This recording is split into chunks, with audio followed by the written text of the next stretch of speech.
श्री गणेशाय नमः।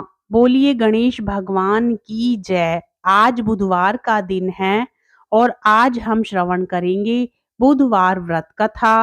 मित्रों, बुधवार का दिन भगवान गणेश को समर्पित होता है। आज के दिन कुछ लोग व्रत भी रखते हैं, परंतु यदि आप बुधवार का व्रत ना भी रख पाएं और व्रत कथा श्रवण कर लें तो उससे भी आपको पुण्य फल की प्राप्ति बुधवार व्रत के बराबर हो जाती है।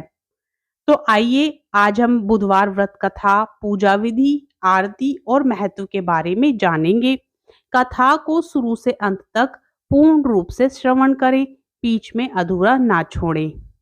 हिंदू धर्म में बुधवार का दिन भगवान गणेश को समर्पित किया गया है। ऐसी मान्यता है, जो व्यक्ति इस दिन सच्चे मन से विघ्नहर्ता गणेश जी की उपासना और उपवास करता है, उसके जीवन के सभी कष्ट दूर हो जाते हैं।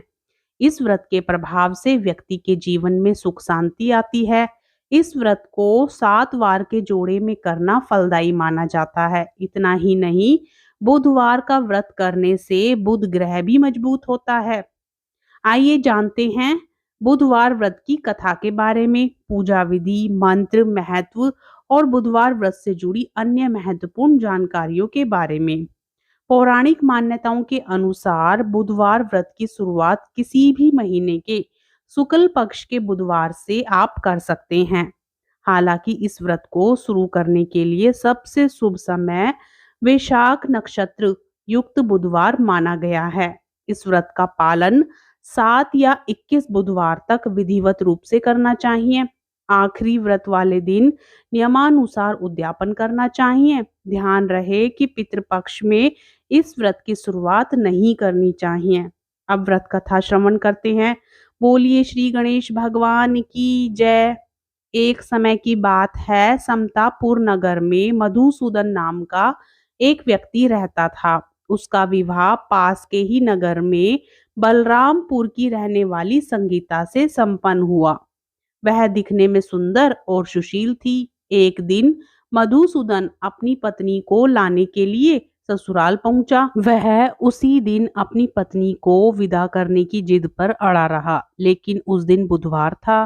पत्नी के घर वालों के समझाने के बाद भी वह नहीं माना और बुधवार के दिन यात्रा करना अशुभ होता है, ऐसा ससुराल वालों ने उसे समझाया, पर फिर भी वह नहीं माना। संगीता के घर वालों को उसे बुधवार के दिन ही विदा करना पड़ा। इस तरह वे दोनों बैलगाड़ी में बैठकर जाने लगे। कुछ दूरी तय करने के बाद रास्ते में बैलगाड़ी का एक पहिया टूट गया। फिर दोनों गाड़ी से उतरकर पैदल ही यात्रा करने लगे। इसी बीच संगीता को प्यास लगी। तभी मधुसूदन पानी लेने के लिए गया। जब वह पानी लेकर लौटा तो हैरान रह गया। उसने देखा कि उसकी पत्नी के साथ उसका कोई हमशक्ल बैठा है। पास जाकर उसने हमशक्ल से पूछा कि कौन हो। इस पर उस आदमी ने कहा कि मेरा नाम मधुसूदन है और वह संगीता का पति है। इस पर मधुसूदन भड़क गया और बोला कि ये झूठ है।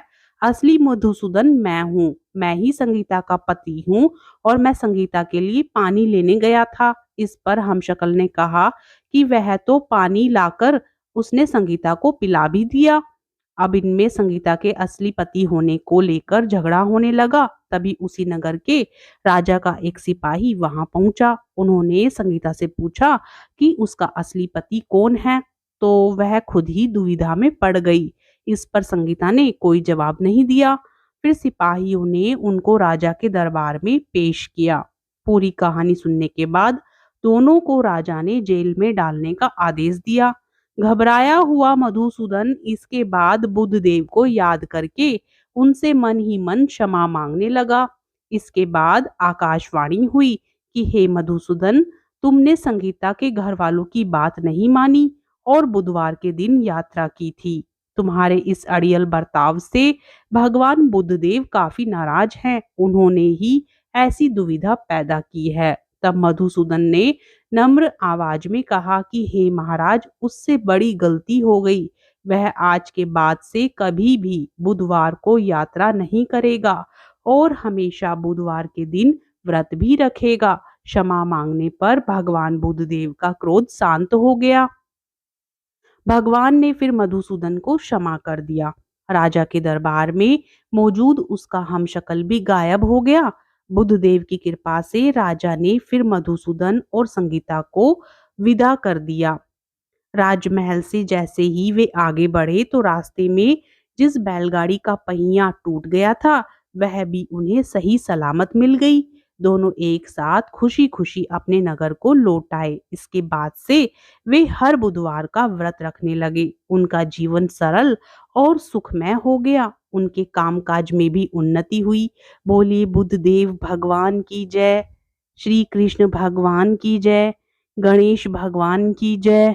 अब बुधवार की पूजा विधि के बारे में जान लेते हैं। यदि आप बुधवार का व्रत रखते हैं तो आपको किस विधि से पूजा पाठ करनी चाहिए। बुधवार के दिन सुबह जल्दी उठकर सबसे पहले अपने घर की सफाई कर लें। इसके बाद स्नान करके हरे रंग के कपड़े पहने। इसके बाद भगवान गणेश की पूजा करें। भगवान गणेश को धूप, दीप, कपूर, चंदन और फूल अर्पित करें। भगवान गणेश को दूर्वा घास अवश्य चढ़ाएं। भगवान गणेश के मंत्रों का जाप करें। गणेश जी की आरती उतारें। बुधवार व्रत कथा पढ़ना बिल्कुल भी ना भूलें।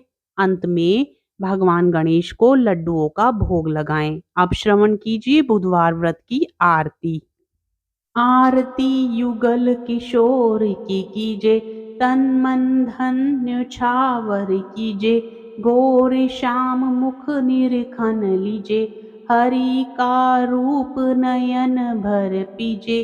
रवि शशि कोटि बदन की शोभा, ताहि निरखी मेरो मन लोभा।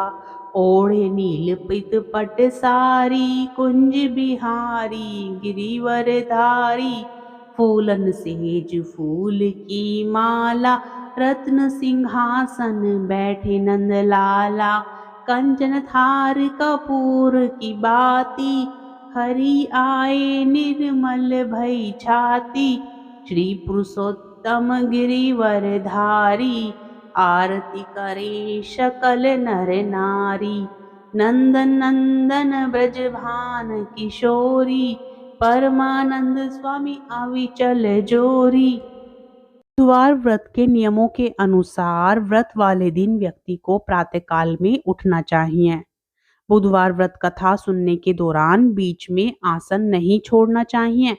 इस व्रत में पूरा दिन फलाहार करना चाहिए। शाम के वक्त पूजा के बाद एक वक्त का भोजन ना करें। बुधवार व्रत में मूंग की दाल का हलवा, दही या फिर हरी वस्तु से बने भोजन का ही सेवन करना चाहिए। इस दिन हरे रंग के वस्त्र, फूल और सब्जियों को जरूरतमंदों को दान करना चाहिए। ऐसी मान्यता है कि बुधवार के दिन इस मंत्र का जाप करने से व्यक्ति की सारी मनोकामनाएं पूरी हो जाती हैं। इस मंत्र का जाप कम से कम 108 बार जरूर करें। ओम एकदंताय विहाय वक्रतुंडाय धीमहि तन्नो बुद्धि प्रचोदयात्। ओम एकदंताय विहाय वक्रतुंडाय धीमहि तन्नो बुद्धि प्रचोदयात्। ओम एकदंताय विहाय वक्रतुंडाय धीमहि तन्नो बुद्धि प्रचोदयात्। ओम एकदंताय विहाय वक्रतुंडाय धीमहि तन्नो बुद्धि प्रचोदयात्। आपको आज की यह कथा पसंद आती है तो वीडियो को लाइक करें, चैनल को सब्सक्राइब करें, वीडियो को ज़्यादा से ज़्यादा शेयर करने के साथ ही कमेंट बॉक्स में श्री गणेश भगवान की जय, हर हर महादेव जरूर लिखें। और इस प्रकार की कथाएं श्रवण करने के लिए चैनल को सब्सक्राइब करना